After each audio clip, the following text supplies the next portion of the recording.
இன்னைக்கு சூழ்நிலை சொல்கிறேன். ஆரம்ப காலத்தில் பார்த்தோம்னாலும் சரி, நம்மளுடைய ஒரு கடந்த ஒரு 30-40 வருடங்களாக இந்த மீடியாவுடைய தாக்கம்,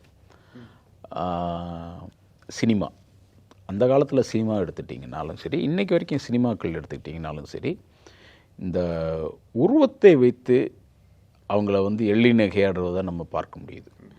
காமெடின்ற பேரில், அது காமெடியே இல்லை. உண்மையாக சொல்ல போனால் உருவத்தை வைத்து கேலி பண்ணுவது என்பது காமெடியே இல்லை.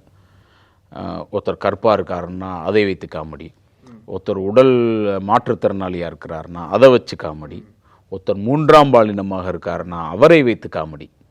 இதெல்லாம் காமெடியே இல்லை என்னையை பொறுத்த வரைக்கும் நான் சொல்வது. இதுதான் இப்படி இருக்கிறவங்கள நாமளும் கேலி பண்ணலாம், அதுதான் காமெடி போல இருக்குன்னு அந்த குழந்தைங்க மனசில் பதிஞ்சு. இதே தான் இன்றைக்கி சோஷியல் மீடியாஸும் பலவையும் செய்து கொண்டிருப்பதாகவும் நான் பார்க்குறேன்.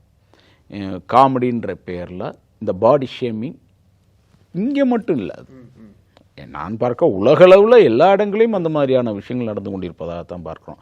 இன்னமும் குண்டாக இருக்கிற பிள்ளைங்களை வச்சு காமெடி பண்ணுறது, இல்லை ஒல்லியாக இருக்கிற பிள்ளைங்களை வச்சு காமெடி பண்ணுறது. இப்போ ரீசண்டாக நெட்ஃப்ளிக்ஸில் தான் ஒரு தொடர் ஒன்று வந்து ஃபாரின் சீரியல் ஒன்று. ஆமாம் சார், அடலசன்ஸ்.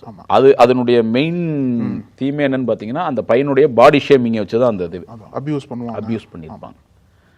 அப்போ இந்த பாடி ஷேமிங் என்பது உலகளவில் எல்லா இடங்களையும் நடந்து கொண்டிருக்கக்கூடிய விஷயம்தான். இதை நிச்சயமாக உணர்ந்து இது மாற வேண்டியது ஒவ்வொருத்தங்களும். இதை வந்து பள்ளிகளும் சொல்லித்தரணும், பெற்றோர்களும் சொல்லித்தரணும், சோஷியல் மீடியாக்களும் இதை கொஞ்சம் சொல்லித்தரணும்.